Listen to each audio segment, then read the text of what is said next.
Hello student, स्वागत है आप सबका संस्कार इंग्लिश वर्ड चैनल पर। तो जैसा कि अपन लोग पांचवा पार्ट पढ़ करके आए हैं, नेक्स्ट स्टार्ट करते हैं पार्ट नंबर 6। ठीक है, चलिए तो यहाँ देखते हैं क्वेश्चन नंबर 10, क्योंकि अपन पार्ट नंबर 5 में कितने क्वेश्चन कवर कर चुके हैं, 9 क्वेश्चन। ठीक है, 10 नंबर का क्वेश्चन हमारा ये कह रहा है कि k का मान ज्ञात कीजिए यदि 2x² प्लस kx प्लस 3 बराबर 0 के मूल कैसे हो, बराबर हो।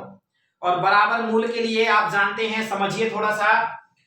यदि मूल बराबर हैं तब हमारे पास कंडीशन होती है b² माइनस 4ac बराबर का क्या, 0, विभक्त कर वाला। दूसरा b² minus 4ac greater equal 0। ये लगा है ग्रेटर इक्वल का मतलब होता है इसका मान बड़ा है। ठीक है, अगर ये वाली कंडीशन होती है तो हमारे मूल कैसे होते हैं, वास्तविक होते हैं। कैसे होते हैं, वास्तविक। और अगर ये वाली कंडीशन है तो हमारे मूल कैसे होते हैं, समान। एक और कंडीशन आती है b² minus 4ac less than 0, तब हमारे मूल जो होते हैं ये होते हैं काल्पनिक। कैसे होते हैं, काल्पनिक। और काल्पनिक ना बोलें तो इसे बोल सकते हैं अधिकल्पित।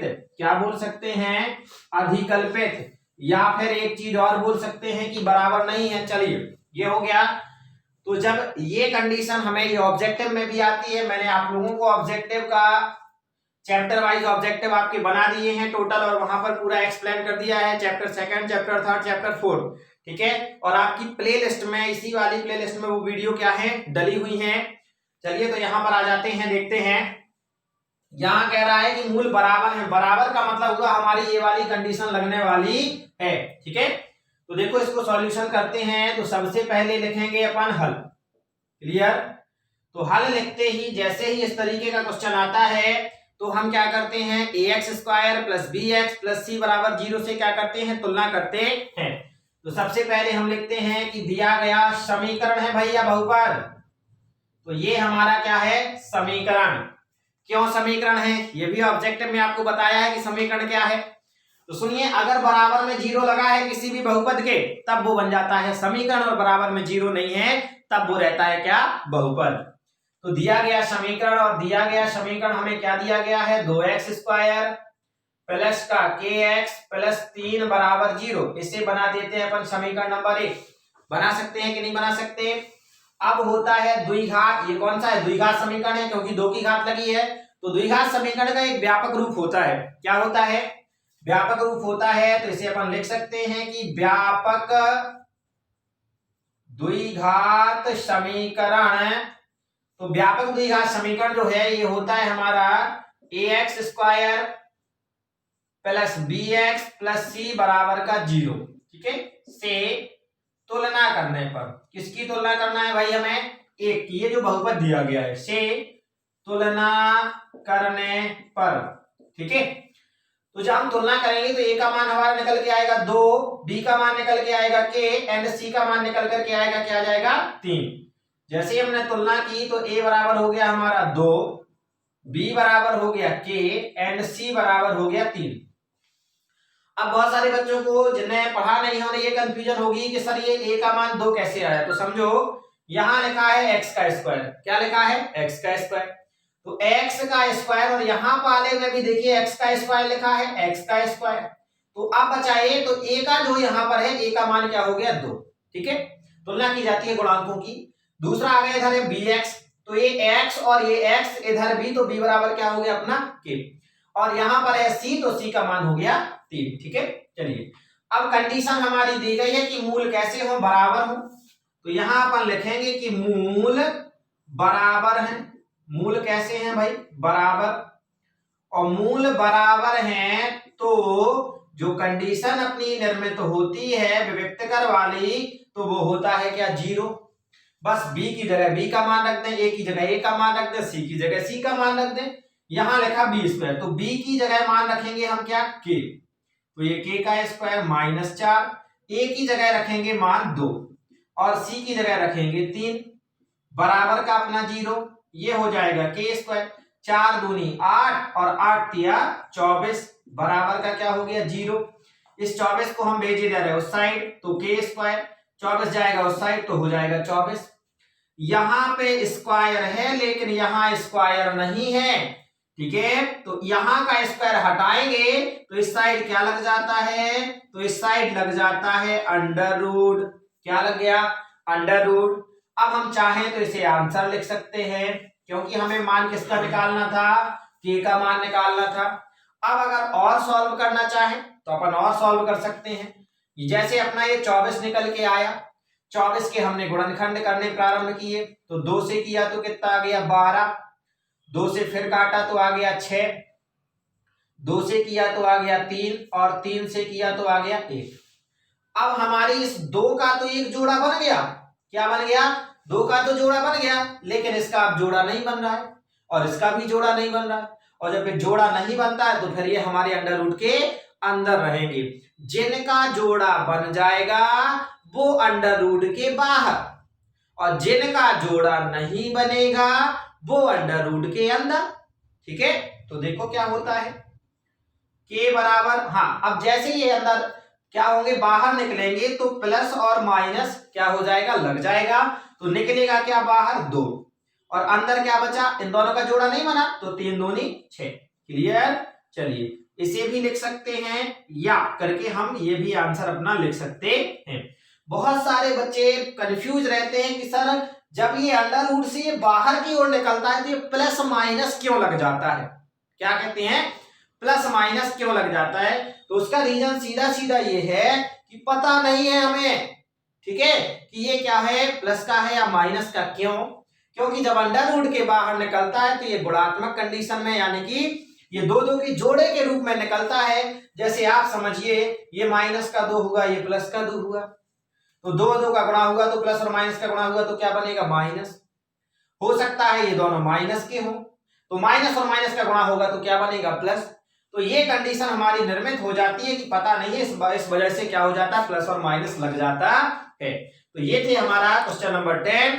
क्लियर हुआ, समझ में आया कि नहीं आया।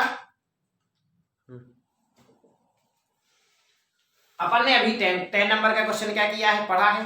अब आ जाते हैं 11 नंबर के क्वेश्चन पे। तो 11 नंबर का हमारा क्वेश्चन ये कह रहा है कि 1/x माइनस 1/x माइनस 2 बराबर का 3। फिर ये कॉमा लगाए, मतलब यहीं पर कहानी समाप्त है। आगे x बराबर नॉट इक्वल टू 0 और 2, यानी x की जगह आप 0 नहीं रख सकते और 2 नहीं रख सकते, ये 0 नहीं रख सकते और 2 नहीं रख सकते, इसके अलावा कुछ भी हो सकता है, को वर्ग समीकरण के रूप में परिवर्तित कीजिए। यानी हमें इतना ये दिया गया है, ये वाला हिस्सा ये, और इसे हमें एक वर्ग समीकरण बनाना है। केवल क्वेश्चन में ये कहा गया कि वर्ग समीकरण के रूप में परिवर्तित कीजिए, और परिवर्तित का मतलब है हमें वर्ग समीकरण बनाना बस है, आगे सॉल्व नहीं करना है। तो देखो ये लिखा अपन ने बराबर का 3 लिख दिया। अब इनका हम लेंगे एलसीएम, तो एलसीएम लेंगे तो ये हो जाएगा x एंड x माइनस 2 बराबर का 3 जो करते। इस x का भाग हम यहां देंगे, तो समझो बच्चों ये x लिखा, ये वाले x से x क्या हो गया, कट गया। अब बचा क्या हमारे पास x माइनस 2, x माइनस 2 का 1 में अगर हम गुणा करते तो ये ज्यों का त्यों हो जाएगा। ये बीच में माइनस लगा दिया। अभी तो हमने भाग दिया था काहे का, x का। अब इसके नीचे है x माइनस 2, तो x माइनस 2 से x माइनस 2 कट जाएगा, क्या बचेगा x, तो x का 1 में गुणा कर दिया तो ये हो गया। अब आ जाते हैं आगे, ऊपर का ब्रैकेट हम क्या करें, खोल दें। तो ये अपन ने ये x माइनस का 2 माइनस का x, नीचे भी ब्रैकेट सॉल्व कर दें। x का x में गुणा करेंगे तो x का स्क्वायर, और x का 2 में गुणा करेंगे तो 2x बराबर का 3। इसके बटे में कुछ नहीं है, ये कर लिया। समझिए ये वाला x प्लस का है और ये वाला x माइनस का है, क्या हो जाएगा, कट जाएगा। अब हमारे पास बचा क्या है, 2 बटे का x स्क्वायर माइनस का 2x बराबर 3 बटे में 1 कर देते हैं हम त्रियक गुणा। तो 1 का गुणा 2 में हो जाएगा, तो 2 एकम 2 बराबर ये अपना 3 और ये आ गया x स्क्वायर माइनस 2x। तो ये माइनस का 2 बराबर 3 का अंदर गुणा कर दिया, 3x स्क्वायर और माइनस का 3 दूनी 6x। ये सभी हम बराबर के कहाँ लाएं, इस साइड ले आए। तो जब ये 3x स्क्वायर हमारा बराबर के साइड आएगा तो ये हो जाएगा माइनस का। ये 6x बराबर के साइड आएगा तो ये हो जाएगा प्लस का। ये माइनस का 2 हमारा यहीं पर है बराबर का 0। ये हमारा क्या हो गया आंसर। या हम माइनस का गुणा कर दें, माइनस का गुणा कर देते हैं तो ये वाले जो जो चिन्ह माइनस के होंगे वो प्लस में हो जाएंगे और जो प्लस के होंगे वो काहे के हो जाएंगे माइनस के। तो या तो ये हो जाएगा, ये माइनस का है ये प्लस का हो जाएगा 3x², ये प्लस का है ये माइनस का हो जाएगा और ये प्लस का 2 बराबर का 0। ठीक है, अब समझना, यहां कह रहा था वर्ग समीकरण के रूप में बनाना था। तो वर्ग का मतलब होता है हाईएस्ट पावर 2, यानी उच्चतम घात होनी चाहिए 2। तो यहाँ x के ऊपर उच्चतम घात कितनी है 2, सही है कि नहीं। तो ये वर्ग का वर्ग समझ में आया। दूसरा इसी में है समीकरण। समीकरण तभी होगा जब बराबर में क्या होगा 0। ठीक है, समीकरण कब होगा जब बराबर में क्या होगा 0। अगर बराबर में 0 नहीं है तब वो समीकरण नहीं है। तो ये हमारा हो गया क्वेश्चन नंबर 11। अब आ जाते हैं अपन क्वेश्चन नंबर 12 पर। तो ये है अपना क्वेश्चन नंबर 12। क्वेश्चन नंबर 12 देखिए क्या कह रहा है। ये कह रहा है कि ऐसी दो संख्याएं ज्ञात कीजिए जिनका योग 27 है व गुणनफल 182 है। तो होता क्या है कि जब इस प्रकार के क्वेश्चन पूछे जाए, दो संख्याओं का योग अगर दिया जाए, क्या होता है कि हमें दो संख्याओं का योग दिया जाए तो ऐसी कंडीशन में हम क्या करते हैं, एक संख्या मान लेते हैं और दूसरी संख्या उसी में से जो हमने पहली संख्या मानी थी उसको हम क्या कर देते हैं, घटा देते हैं। ठीक है, तो देखते हैं यहां पर हमें संख्याओं का योग दिया गया था 27। कितना दिया गया है 27। तो हम एक संख्या मान लेंगे और दूसरी क्या हो जाएगी 27 माइनस x। तो यहां लिखा अपन ने माना कि एक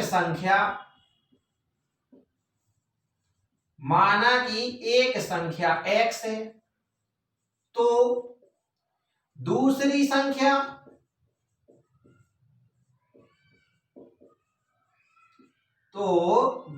संख्या हमारी हो जाएगी 27 माइनस x। ठीक है, क्यों हो जाएगी, क्योंकि वो कह रहा है कि दोनों का योग कितना है 27 है।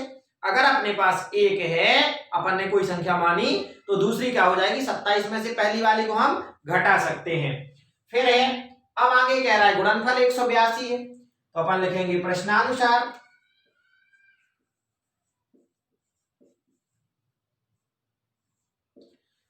यहां प्रथम शर्त और द्वितीय शर्त का काम नहीं है।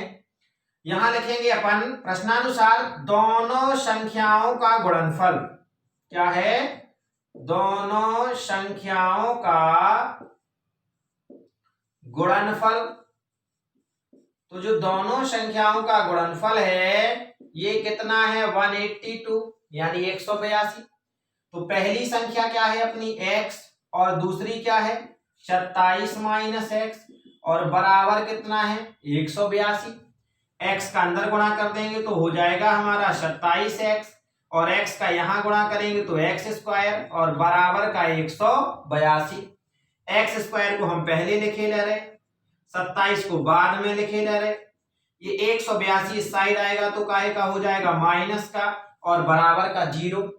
इधर माइनस, माइनस का गुणा कर दें। चलिए एक लाइन लिखे दे रहे हैं कि माइनस का गुणा करने पर, नहीं तो बच्चे परेशान हो जाते, बोले सर पता ही नहीं चलता इस वाली लाइन में यहाँ माइनस यहाँ और नेक्स्ट वाली में माइनस बदल गए, अपने मन से कैसे हो जाते हैं।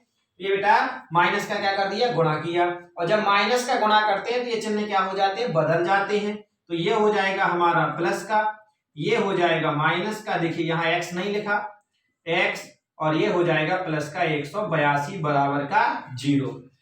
अब यहां से आपको अच्छे से याद है कि जब अपन लोग पार्ट 1 और पार्ट 2 पढ़ रहे थे, क्या पढ़ रहे थे पार्ट 1 और पार्ट 2 पढ़ रहे थे, तब उस समय पर हमने शून्यकों का गुणनफल करना किस तरीके से होता है वो बताया था।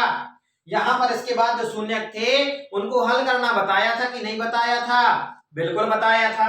अगर आप लोगों ने नहीं देखे हैं तो देख लें क्योंकि वहां बताया था मैंने बड़े डिटेल से। यहां पर अपन थोड़ा सा स्पीड पकड़ेंगे तो देखो 182 और यहाँ x का स्क्वायर क्या है उसमें कोई नहीं है, गुणांक तो 1 कहलाया। तो 182 और 1 का जब हमने गुणा किया तो कितना आएगा बेटा 182। अब करते 2 का भाग यानी गुणनखंड करते तो आ जाएगा 91। अब ये काहे से कटेगा, 9 दूनी 18 और ये हो गया 2 एकम 2, ठीक है 182।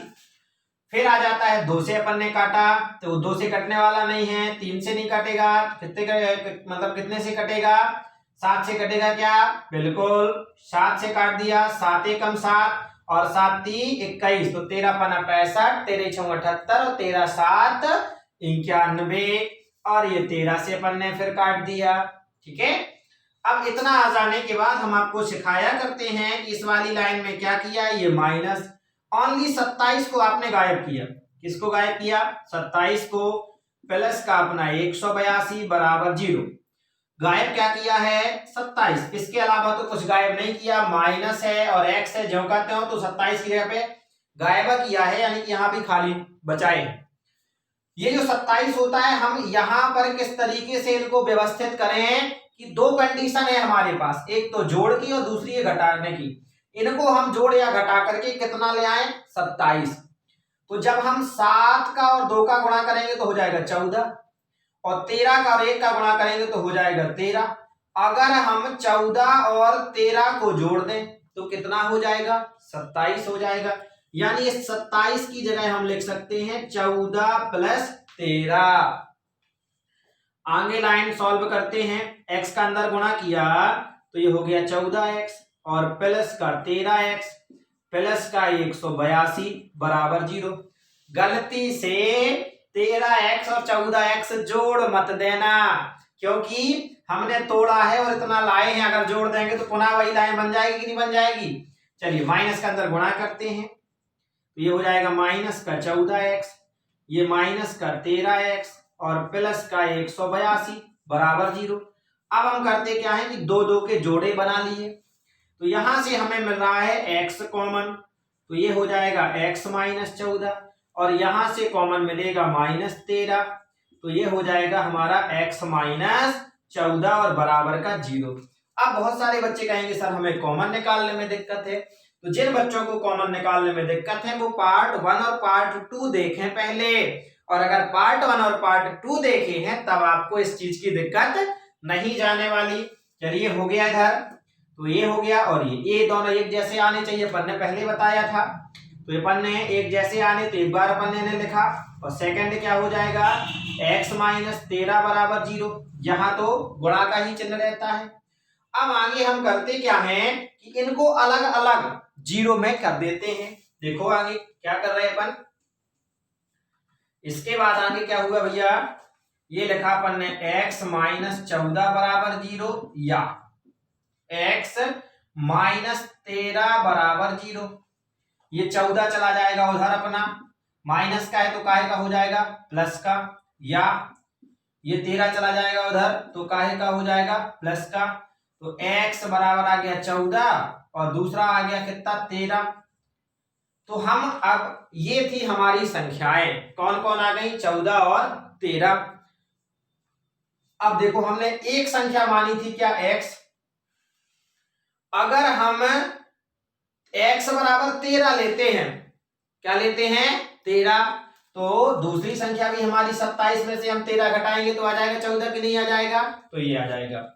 तो देखो अपन लिख दे रहे हैं कि जब x बराबर 14, ठीक है क्या हो जाएगा x बराबर 14, यानी कि जब पहली संख्या, क्या लिखा था अपन ने एक संख्या, देखो यहां लिखते हैं जब एक संख्या 14 है तो दूसरी संख्या हमने क्या मानी थी 27 माइनस एक्स मानी थी, तो 27 में से x की जगह हम 14 घटा देंगे, तो 27 में से 14 घटाएंगे तो कितनी आ जाएगा 13, ठीक है। और अगर हम जब देखिए और आगे लाइन लिख देते हैं कि जब एक संख्या 14 की जगह क्या कर लिया 13 है तो दूसरी संख्या बराबर 27, यहां जब हमने 14 लिया तो 14 घटाया, अब 13 लिया तो 13 घटाएंगे तो कितना आ जाएगा 14, है, यानी ये निकल के आ गई 14 और 13। ये तो आपको बड़े क्या कर दिया, बड़े डिटेल से समझा दिया। अब आपको चाहे तो आप डायरेक्टली इतना लिखने के बाद, यहां तक आ जाने के बाद सीधा लिख सकते हैं कि अतः संख्याएं 13, 14 हैं। ठीक है, ये हो गया आंसर अपना कंप्लीट। तो ये चेक करना हो तो आप इन दोनों को जोड़ लें, 13 और 14 हो गए 27, और गुणा कर लें तो आ जाएगा अपना 182। तो ये था अपना क्वेश्चन नंबर 12। ये इंपॉर्टेंट क्वेश्चन है, थोड़ा सा ज्यादा ही इंपॉर्टेंट है। क्या है, ज्यादा इंपॉर्टेंट है। तो 12 नंबर का क्वेश्चन अपन को समझ में आया। अगर किसी बच्चे को कहीं दिक्कत जा रही हो किसी भी क्वेश्चन में, तो वो हमसे क्या कर सकता है, पूछ सकता है। डायरेक्टली आपको नंबर अपना क्या है नीचे डिस्क्रिप्शन में लिखा रहता है, तो डायरेक्टली कॉल कर सकते हैं, बिल्कुल परेशान नहीं होना है। और जो नेक्स्ट वीडियो अगर आपको जल्दी से चाहिए है किसी भी चीज की, या आपको नहीं मिल पाती है कुछ, मतलब अपनी जो वीडियो है सभी डली हुई हैं और आपको नहीं मिल पाती हैं, बच्चे परेशान होते बोले सर ये नहीं आ रहा, ये नहीं मिल रहा, सेकंड पार्ट मिल गया, थर्ड नहीं मिलता, तब उसके लिए आप क्या कर सकते हैं, व्हाट्सएप पे मैसेज कर सकते हैं। ठीक है, तो अपना 12 क्वेश्चन हो गया। 13वां नंबर का क्वेश्चन और अभी इसी पार्ट में अपन कवर कर रहे हैं। इसके बाद नेक्स्ट वाले पार्ट में 14वें से शुरुआत करेंगे। ठीक है, चलिए तो स्टार्ट करते हैं अपना क्वेश्चन नंबर नेक्स्ट। तो ये क्वेश्चन नंबर जो 13 है यानी 13 नंबर का, इसे सॉल्व करते हैं। देखते हैं क्वेश्चन क्या कह रहा है। क्वेश्चन कह रहा है कि दो क्रमांक धनात्मक पूर्णांक ज्ञात कीजिए जिनके वर्गों का योग 365 है। क्वेश्चन में क्या कह रहा है, वर्गों का योग। और यहाँ पर समझिए थोड़ा सा लॉजिकल क्वेश्चन रहते हैं, इनमें थोड़ा थोड़ा सा घुमाया जाता है। दो क्रमागत शब्द जुड़ा है। क्रमागत का मतलब होता है हम लाइन से लेंगे, क्या करेंगे, लाइन से। जैसे एक के बाद दो, दो के बाद तीन, तीन के बाद चार, इनका क्रम नहीं टूट रहा है, ये कहलाते हमारे क्या, क्रमागत। ठीक है, तो यहां से एक बात तो दिमाग में आ गई कि आंसर जो आने वाला है वो लाइन से आएगा। क्या आएगा, लाइन से आएगा। यानी कि अगर 12 आएगा तो नेक्स्ट संख्या हमारी 13 रहेगी, अगर 14 आएगा तो नेक्स्ट संख्या हमारी क्या रहेगी, 15 रहेगी, क्योंकि दो की बात कर रहा है। यहां देखो दो क्रमागत, यानी आंसर जो आएंगे वो लाइन से आने वाले हैं। धनात्मक, ये भी पक्का पता चल गया कि संख्या हमारी काय में रहनी है, धन में रहनी है। पूर्णांक ज्ञात कीजिए जिनके वर्गों का योग 365 है और कुछ नहीं दिया गया है। तो सबसे पहले हमें क्रमागत धनात्मक पूर्णांक क्या करने पड़ेंगे, मानने पड़ेंगे। तो निकालने कितने हैं, दो, तो मानेंगे कितने, दो। तो बेटा जब x माना करते हैं तो x का नेक्स्ट टर्म क्या आ जाएगा, कह दो सर 2x। कितना कह दो, 2x, जो कि गलत है, क्योंकि x हो जाएगा पहला और दूसरा हो जाएगा x प्लस 1। जैसे मान लीजिए अगर आपका x का मान आया 17, तो 17 में एक जोड़ेंगे तो कितना आएगा, 18। और अगर आपने एक x कर लिया और दूसरा कर लिया 2x, आप ही बताइए 17, और जब यहां रखोगे तो 17 दूनी कितना आ गया, 34। क्या ये क्रमागत है, नहीं है ना। अब समझ में आ गया कि जब क्रमागत की बात कही जाए तो अगर x है तो x के बाद नेक्स्ट क्या हो जाएगा हमारा, x प्लस 1। ठीक है, चलिए तो देख लेते हैं अपन, शुरुआत करते हैं। इसका सॉल्यूशन कैसा रहेगा, मजेदार रहेगा, आप लोगों को पढ़ना बस है, मजा आ जाएगा। ठीक है, तो यहां लिखा अपन ने, माना कि तो क्रमागत धनात्मक पूर्णांक, यही शब्द जो का तो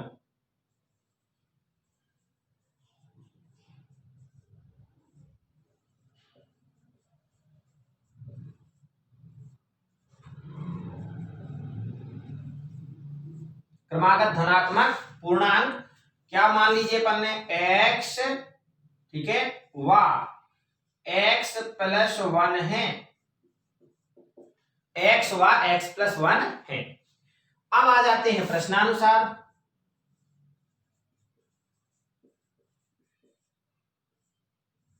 तो देखो प्रश्नानुसार में कह रहा है कि जिनके वर्गों का योग, तो देखें हमने लिखा पहला संख्या, ये लिखा पूर्णांक, इसका हमने लगा दिया वर्ग।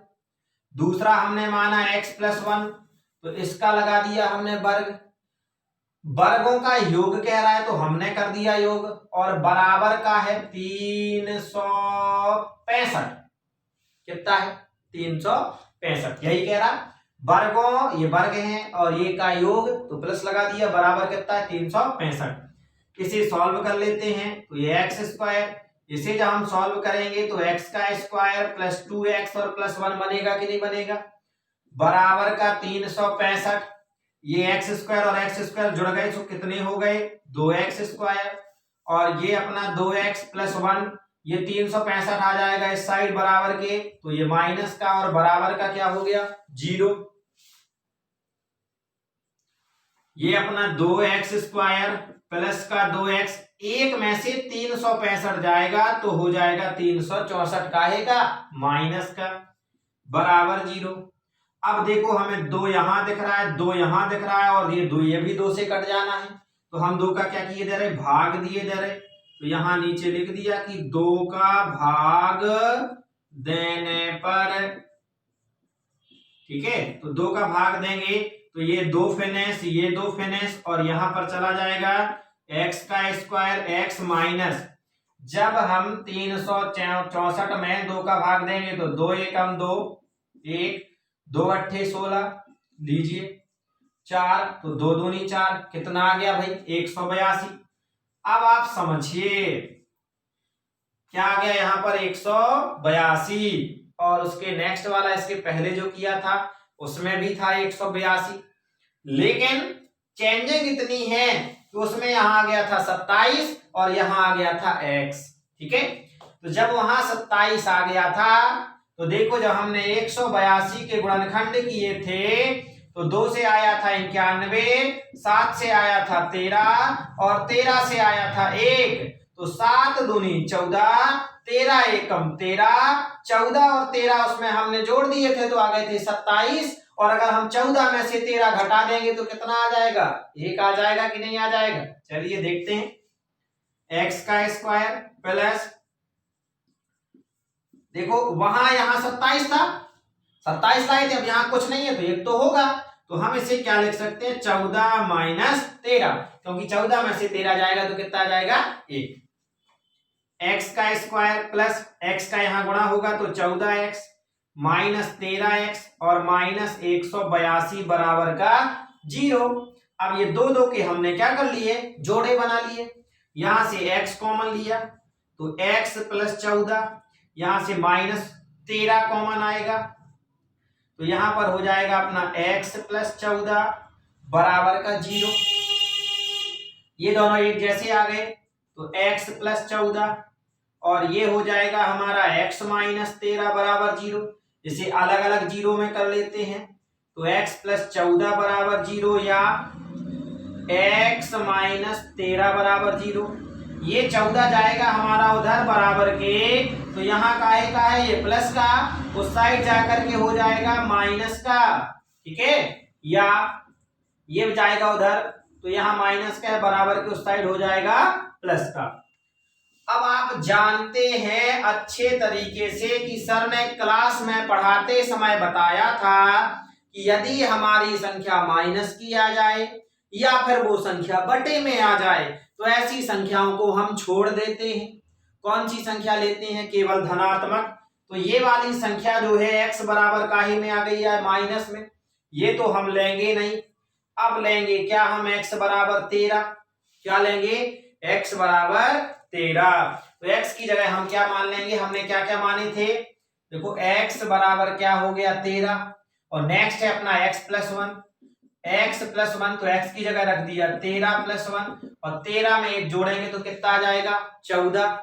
और हमें निकालना क्या था क्रमागत धनात्मक पूर्णांक, तो देख लो ये 13 और 14 लगातार लाइन से आ गए कि नहीं आ गए, आंसर हमारे यही हैं। लास्ट में हम लिख देंगे अतः 2 क्रमागत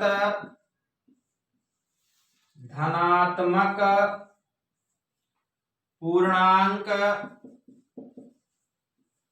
13 व 14 है।